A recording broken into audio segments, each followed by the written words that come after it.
Nous sommes de retour pour la suite de Smart Tech et notre rendez-vous avec le regard disruptif d'Alain Staron, auteur d'Auto-Disruption, je vais y arriver, CEO d'Amborella. Bonjour Alain. Bonjour Delphine. Alors Apple a annoncé lors de sa keynote de printemps la sortie d'AirTag. Est-ce que vous y voyez un simple dispositif de suivi qui peut s'avérer d'ailleurs fort utile ou un lancement qui annonce une réelle disruption? Eh oui. AirTag, rien de nouveau sous le soleil. Un AirTag, vous savez, c'est ce petit buzzer qui est tout petit, grand comme ça, et qu'on met à ses clés et qui sonne quand on l'appelle. C'est pratique quand on perd ses clés. Et ça a été inventé, ça a été mis en place dans les années 2012-2013 par au moins 3 entreprises. Là, vous avez Tile, l'américain, le slovène Chipolo et le français Wistiki. Au moins. Et le truc a pu sortir parce que Nokia, 6 ans avant, avait mis en place une nouvelle technologie qui s'appelle le Bluetooth Low Energy. C'est très important, ça veut dire que un objet peut émettre des informations avec une toute petite pile. C'est la clé. Bien. Jusque-là, tout va bien. Donc, ces entreprises se développent. Et le premier use case, c'est effectivement de pouvoir retrouver ses clés quand on les a perdues. Mais le Bluetooth ne porte qu'à quelques dizaines de mètres. Qu'est-ce que vous faites si vous avez perdu vos clés plus loin? Première réponse, si votre téléphone était à côté au moment où vous l'avez perdu, votre téléphone va garder en mémoire la position où vous les avez perdues. Et puis si jamais elles sont déplacées, c'est là qu'intervient le changement de paradigme de ces entreprises, c'est de dire, si votre petit objet perdu est près d'un autre téléphone, à ce moment-là, c'est l'autre téléphone qui va transmettre la position. Donc c'est la communauté qui fait la force de l'offre d'Apple. Exactement.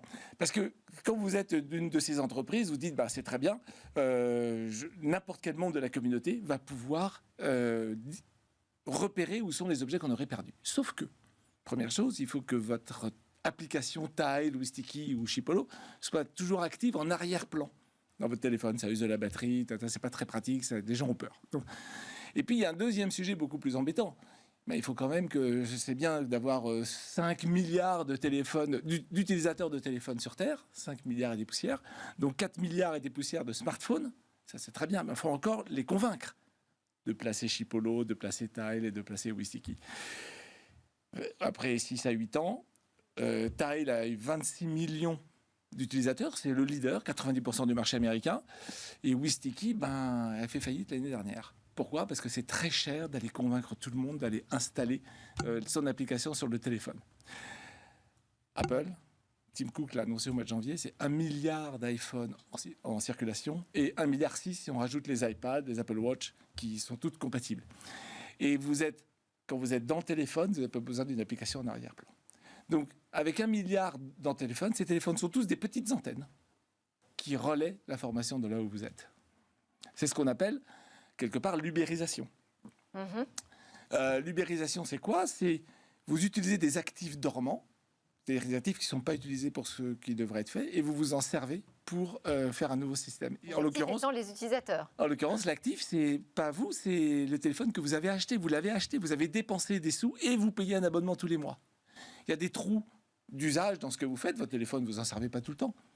Lui, il peut quand même repérer s'il n'y a pas un petit AirTag autour de vous. Donc, c'est un actif qui dort dans votre poche et qu'on peut utiliser à coût marginal zéro. C'est comme ça qu'Uber a utilisé les VTC en disruptant non pas les taxis, mais la licence des taxis. Vous n'avez plus besoin de licence parce que tout est dans le téléphone. C'est comme ça qu'Airbnb disrupte les hôtels en disant, mais votre appartement quand vous êtes en vacances, c'est un actif dormant. Proposez-le à la vente.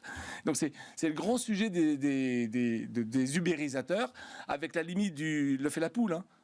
Pour démarrer, il faut avoir une certaine masse critique, et c'est ce qui freine un Chipolo, ce qui freine un Tile, ce qui a tué un Wistiki. Et dans le cas du AirTag, pour bien comprendre, qui est ubérisé dans cette histoire? Le tracking, l'asset tracking, c'est-à-dire le suivi des actifs, est aujourd'hui un sujet majeur de l'Internet des objets. Vous avez plein d'offres, donc vous avez les opérateurs télécoms qui ont des offres M2M, vous avez des opérateurs dédiés, on a déjà parlé de Sigfox, dont c'est un des sujets. Eh bien, si vous allez voir Apple et que vous utilisez le réseau qui s'appelle Find Me, vous n'avez plus besoin de ces réseaux. C'est-à-dire, le réseau, c'est les téléphones d'1 milliard d'individus. Donc, vous disruptez non seulement les gens qui proposent de l'asset tracking, mais vous disruptez aussi leurs fournisseurs, quelque part. Donc, c'est tout un écosystème qui est en train de bouger. Et je ne parle que du tracker. Et alors, juste avant Apple, on en avait parlé dans Smart Tech, il y a le coréen Samsung qui a aussi lancé ses Galaxy Smart Tag.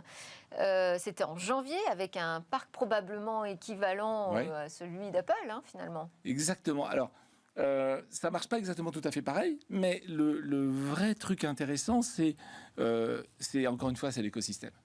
C'est-à-dire que, qu'est-ce qui se passe? Apple, pour gagner, premièrement, il a ouvert son réseau à ses concurrents. Vous avez aujourd'hui dans Find Me la possibilité de retrouver votre AirTag Chipolo, le concurrent slovène. Donc, ainsi, les concurrents n'ont plus besoin de s'occuper du réseau, ils se concentrent sur leur service. Et de sources non officielles, Apple est en train de discuter aussi avec des fabricants de téléphones Android pour avoir cette fois-ci un vrai réseau à 4 milliards de téléphones sur Terre. Il n'y a pas d'équivalent. Et gratuit. Eh ben, c'est impressionnant, donc une vraie disruption, Ouais. vous nous dites finalement, cachée C'est dans une un petit tracker. Voilà, et ce n'est que le début, puisque sur l'iPhone, vous avez non seulement le Bluetooth, mais l'ultra wideband Bluetooth, qui est une résolution qui monte à quelques centimètres. Et donc, moi, j'encourage juste tout le monde à regarder, les entreprises, les entrepreneurs, à regarder ces signaux faibles, ce qu'on appelle des signaux faibles, qui sont en train d'apparaître, parce que quelque part, ça va entraîner une disruption. Il faut se poser la question de son modèle économique, de son business, qu'est-ce qu'on a envie de faire, et regarder si on ne peut pas utiliser ce genre d'écosystème qui se met en place pour disrupter soit soi-même, soit ses concurrents. Merci beaucoup Alain Staron pour votre analyse disrupteur opérationnel que vous êtes, auteur d'Autodisruption et CEO d'Amborella. Merci beaucoup Delphine. Merci à vous. À